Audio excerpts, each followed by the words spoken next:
Today we are going to look at WorkPro's Integra 32 Plus Digital Audio Matrix. The first thing we have to do is open its software. We select that we are going to work with the Integra 32 Plus. Here at the top left we see that this little light is not yet green, it's gray. That means it's not connected. We go to the top right to the device list and all the devices we have connected will appear. In this case, we only have the Integra 32 Plus, so we'll connect it. And we will be inside the matrix. On one hand, it's a very straightforward and visual interface, as you can see, with a DSP architecture that is channel configurable. We have gain control. We have phantom power if needed. The expander module, compressor module, the auto gain module, the EQA module, and the feedback module. Then we have the channels at the bottom. You have to notice that inputs 1 to 16 are analog inputs, and from 16 to 32 are digital inputs. On this display, all channels are shown to us. Due to the screen size, we can only see from 1 to 15.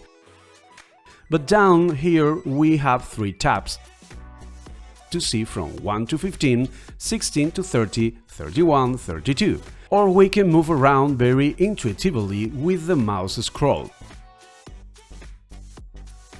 Also, we can move by clicking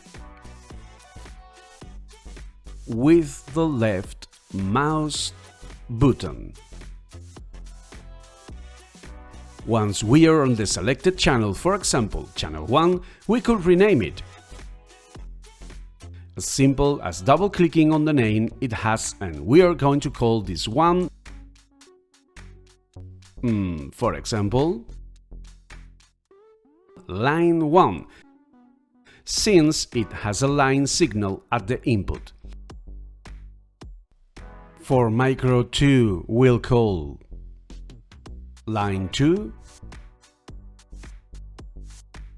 and input 5 we'll call micro 1, for example, since we have a microphone input assigned there.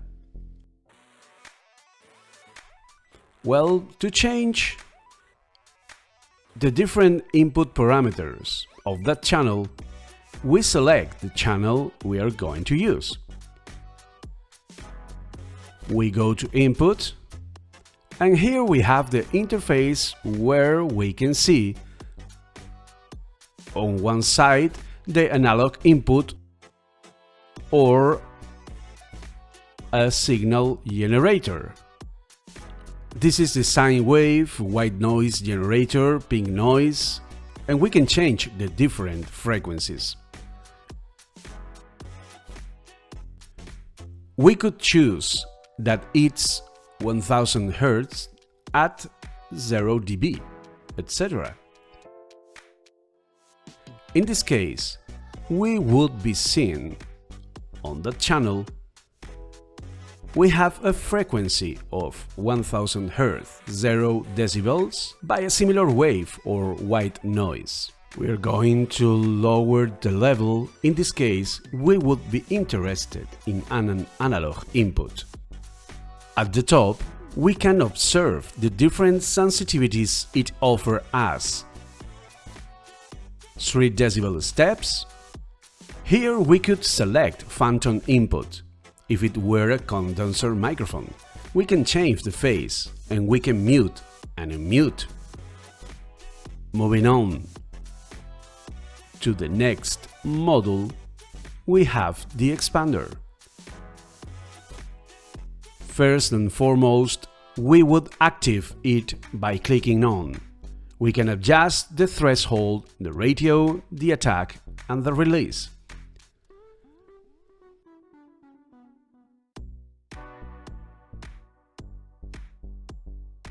This allows us to fine-tune the signal. All of these adjustments will be reflected if we go to Home. Here we would see that the curves for channel 1, channel 2 differ from each other, as they reflect the individual settings for each channel. We can also see that the channel with an active filter shows the lower part of the curve in blue.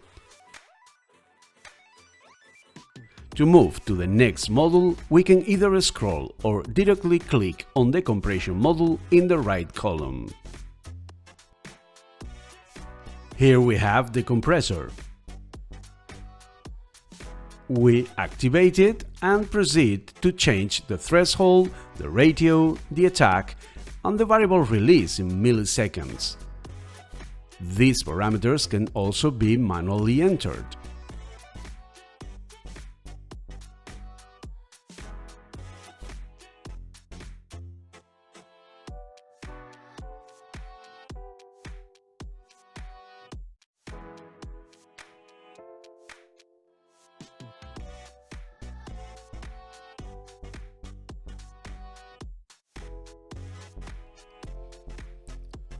Next, we go to the AGC module. We activate here and are presented with different parameters: threshold, ratio, target level, attack, and release in milliseconds.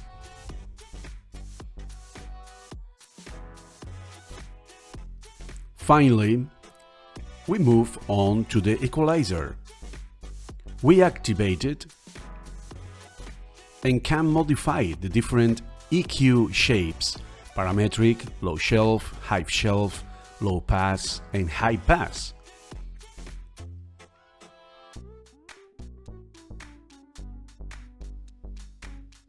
In this case, we will opt for a parametric update. Here we can choose between the Q factor and octave control, whichever suits us best. We can either drag to adjust manually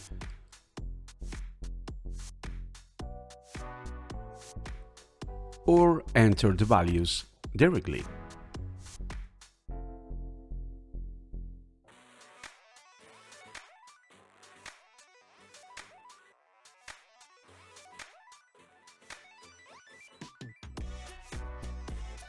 Next, we have the feedback module. We activate it. In this case, we have the limit threshold, the feedback threshold, depth filter, and the steps at which we want it to operate, either at a fifth of an octave or a tenth of an octave, either dynamically or manually, the frequency at which we want it to act, the gain, and so on, for all 8 steps that we have.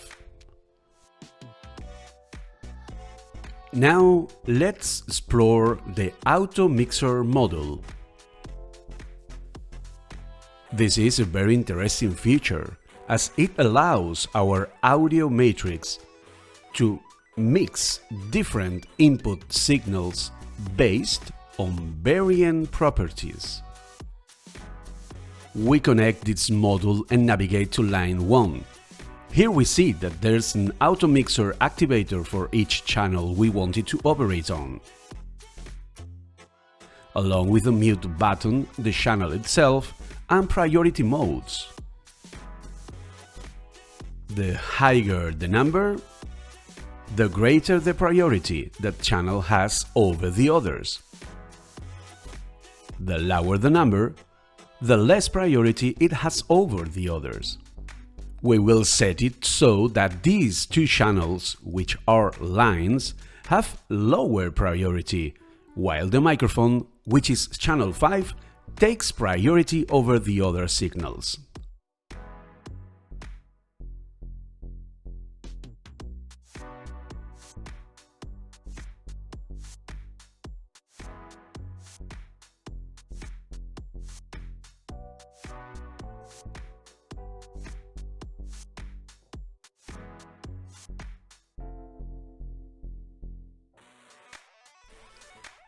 We move on to the AAC mode, which stands for Acoustic Echo Cancellation, and we activate it.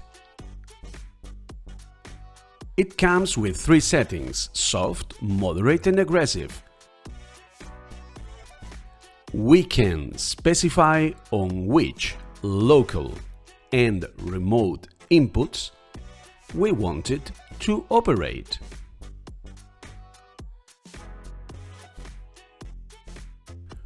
For the ANS mode, which stands for Automatic Noise Suppression, we activate it. It functions exactly like the AAC mode, except in the drop-down level it gives us options to act on 6, 10, 15 and 18 decibels. If we go back to home, we will see that the AUTOMIX is connected. The Acoustic Echo Cancellation mode is activated and the Automatic Noise Suppression mode is also activated. Now let's look at the matrix. It's very straightforward and intuitive. If, for example, we want line 1 and line 2 to go to output 1, we click on their intersection. If we unclicked it, we will see that there is nothing in output 1 down below. We can rename this output 1 as we like. In this case, we'll call it recording.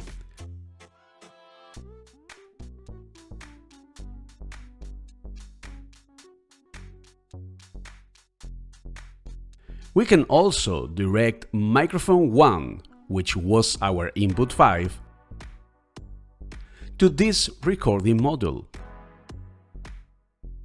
or to as many outputs as we want.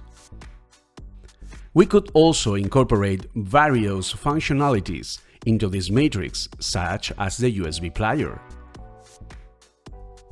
Let's look at the configuration for the output channels. We will find it quite similar in operation to the input channels. We have filters, equalizations, delays, and limiters. We could also edit these channels, changing, for example, the bands we use.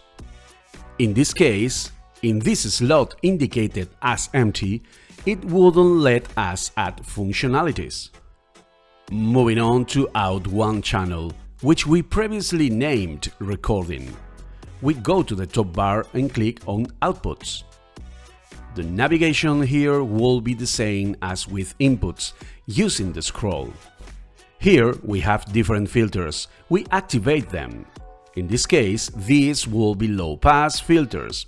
We have different types: Vessel, which is the most linear, Butterworth, which is a flat response filter, or Link with Relay, which is an infinite impulse response filter.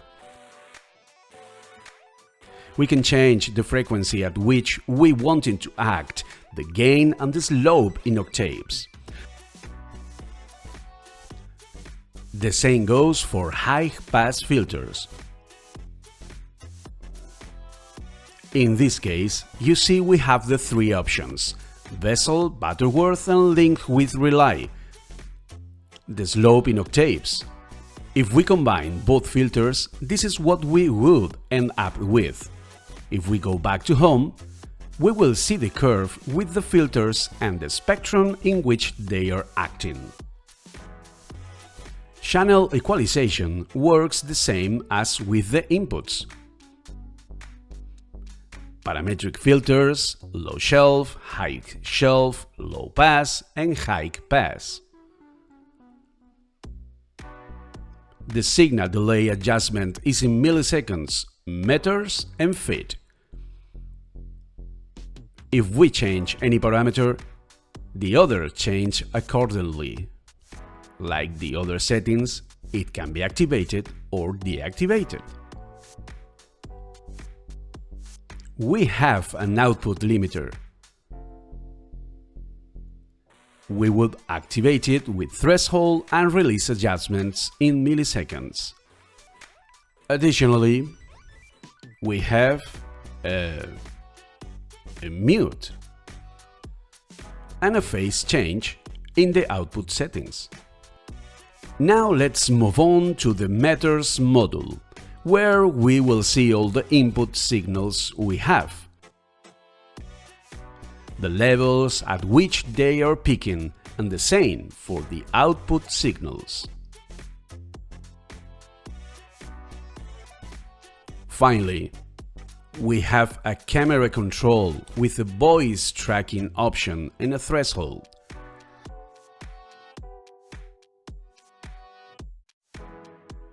We can select different channels, reaction time, hold time, send intervals, and resend repetitions.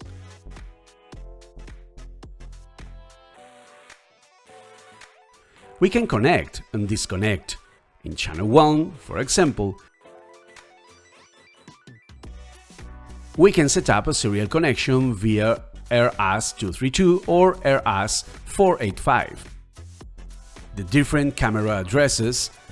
This case supports up to 64.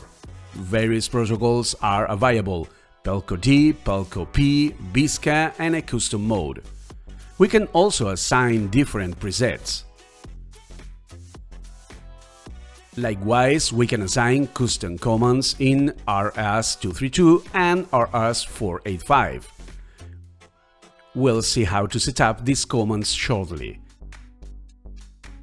And very straightforward camera control via RS-232 and RS-485, the camera address, the protocol we establish, variable camera speeds from 0 to 63 and up to 255. With the cursor buttons, we move the camera. We also have zoom control, we have focus control and aperture control. And here we will set the presets. With make the preset call, we will save or delete it. How do you set up a custom command? It's quite simple. We go to the Help Command Capture mode. Here, for instance, we can set it so that when line 1 reaches a certain volume level or is muted, and line 3 does the same, then camera 1 will react in a specific way. We would copy the commands, paste them here and send them, and that will be it.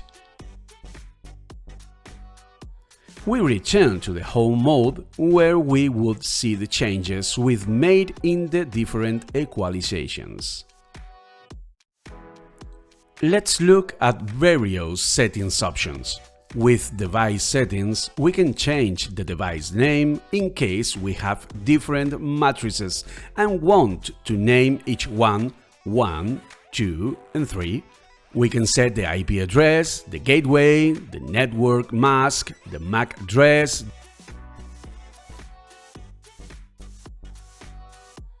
different presets, and even establish a redundant setup with a preset backup IP,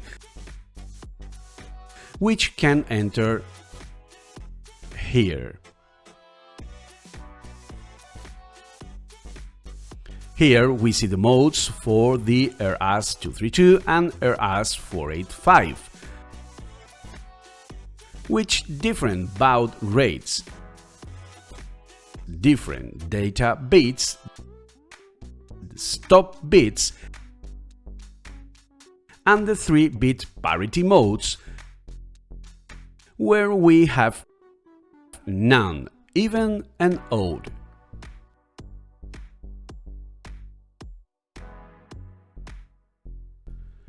This GPIO module is quite interesting, as it has 8 programmable inputs and outputs.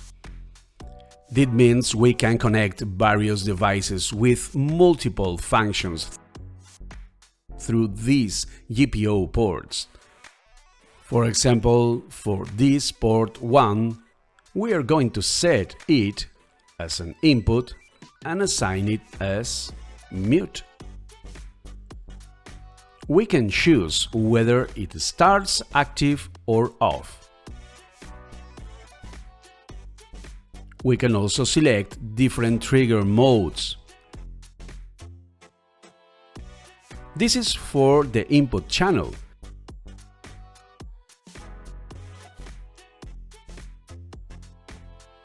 And we could choose up to 32 channels.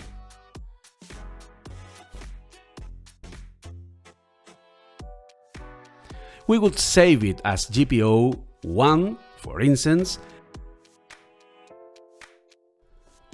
and it would be saved. Output modules work the same way. For output 1, we can set it as either a level or a mute.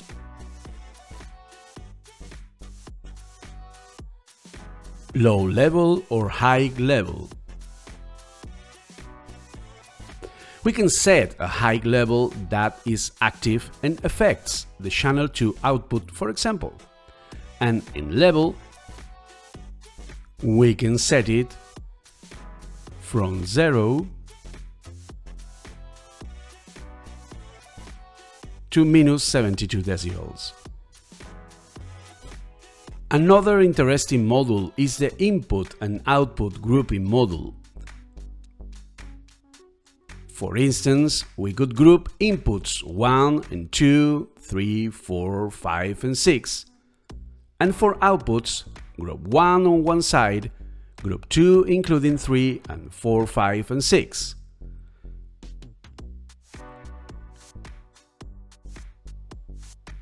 What used to be a completely gray potentiometer now acts simultaneously without needing to be linked. They act at the same time. In this case, group 2 would be green and group 1 would be blue. And it works the same way for output groups. They would all act simultaneously. We return to the settings. The names of the presets that we initiate our matrix, which can also be changed. For instance, we could name this one Plano. We press OK, OK, and it's saved. As you see at the top right, this preset is noted. If we go to preset 2 and load it, there is nothing there, and we don't have any preset assigned there. It allows us to save up to 16 different presets, which multiplies the functionality of the matrix. Now let's go into the panel setting option. This mode is very interesting as it allows us to connect various control devices.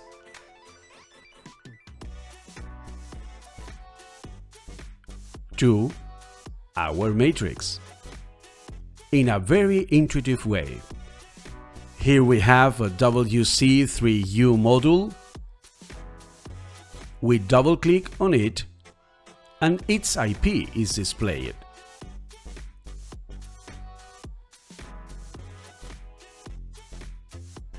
We can change the name, the network mask and the gateway.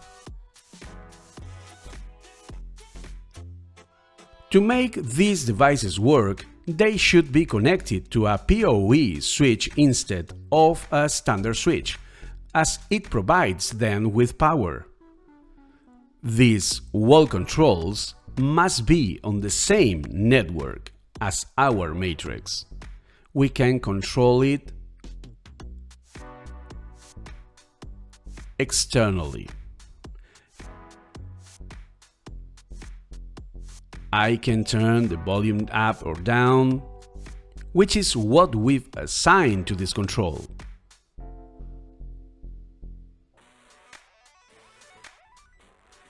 We can change the name, the IP, and what function we want it to have.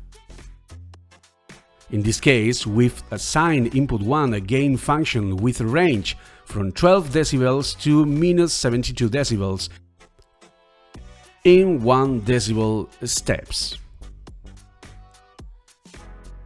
We could assign it as a button with different channels.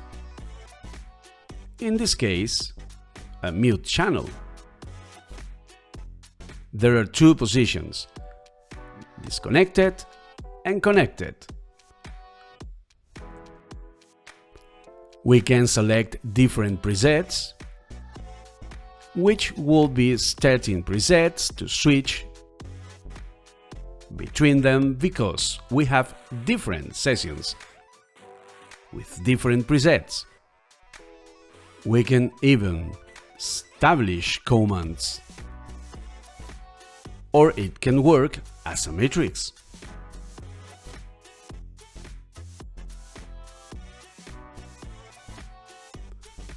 We enter the user interface. First, we are going to set up a template. We can create a local template by setting the parameters ourselves. For example, for Android or iOS, in Edit, we specify whether it's going to be a tablet,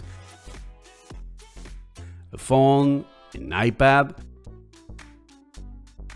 or a PC running Android, iOS, or Windows. We set the width and height, as well as the pixel density. We can create as many templates as we want, or we can specify the device we are going to work with. In this case, it's a tablet where we've already installed the APK that we provide to all our installers.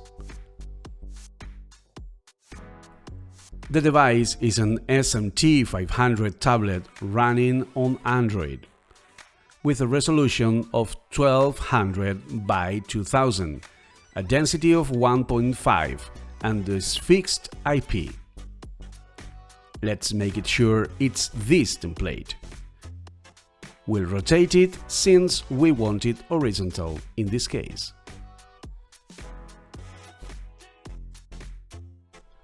Next, we insert an image, we go to the browser.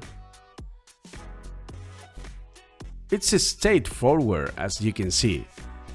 It's just a matter of dragging and dropping, and if we wanted to maintain the image proportions or change them, we can do so easily.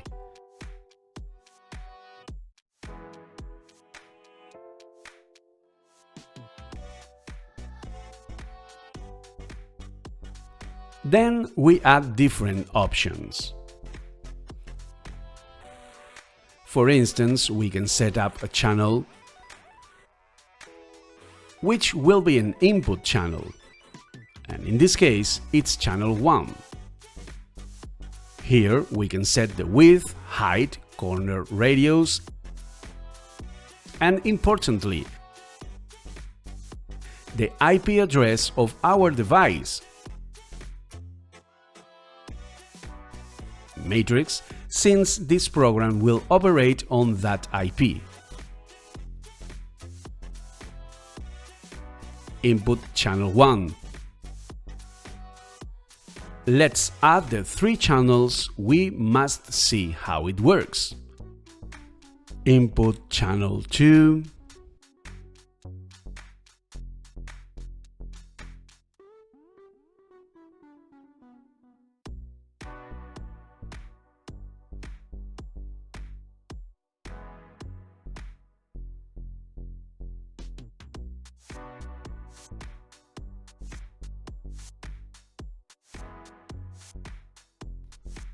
For example, here we'll set up an output channel.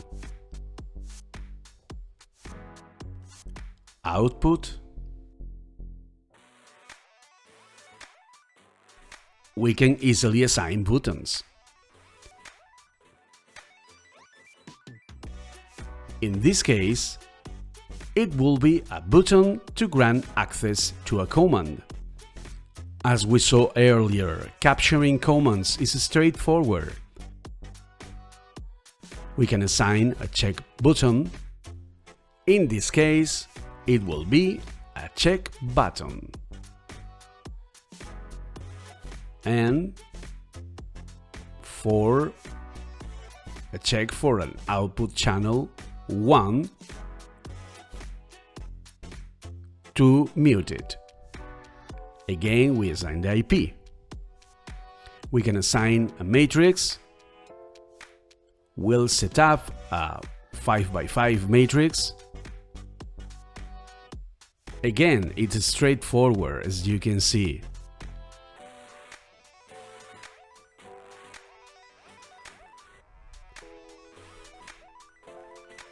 And then we can customize different parameters.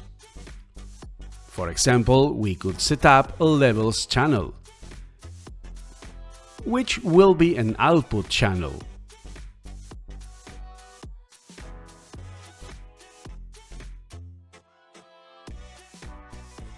Or we could create a slider.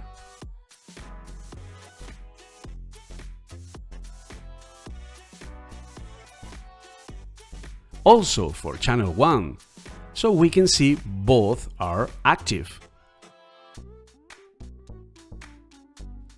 We can also have a volume control for any channel we choose.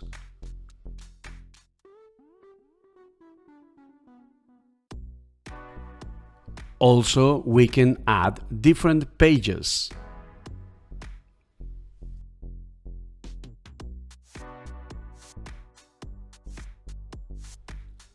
And easily delete them.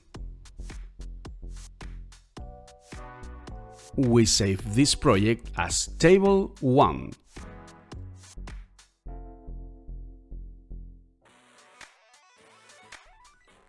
And now we must sync in with our tablet. We've already installed the corresponding APK and the tablet and have it open. After pressing sync, the unit corresponding to our tablet appears. We sync it. We see that a little clock with the exact same percentage appears on the tablet as here on the bar. And now it will be set up on the tablet. If we exit this mode, we would now be effectively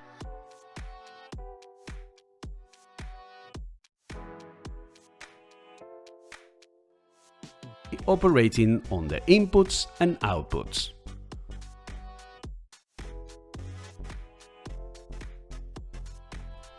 The last of the settings we'll look at is the user admin, where we can easily change the administrator's password for the device. Once we've made all the changes we deem necessary to our signals, to save these changes. In this case, in the preset, we've called Pleno 1. We press this Upload Parameters to Device icon in the upper left corner. The parameters are uploaded to the device and are now saved as Pleno 1. If we were to switch from Pleno 1 to preset 2, we see that it doesn't keep them because it obviously doesn't have them. But if we go back to Pleno 1, the parameters would be there again, just as we had preset them. Another option we have in the Help module is searching for the latest software versions. In this case, it tells us we have the latest version. If there were a newer one, it would appear and we will ultimately install it. To play audio from our matrix, we can do it very simply. We go to the player, we'll add these test files, for example, and there we go. Here we will have a playlist with all the audio we want. To add other files, it would be the same. We'd press play and it would start. How do we assign this audio output to one of our matrix outputs? Quite simple. We go to the matrix, USB, and in this case we'll select output 9, which we have free. And as you can see, Here we would have that audio working with the music we have. We could see here what volume it's operating at and, of course, adjust it. The same goes for the recorder.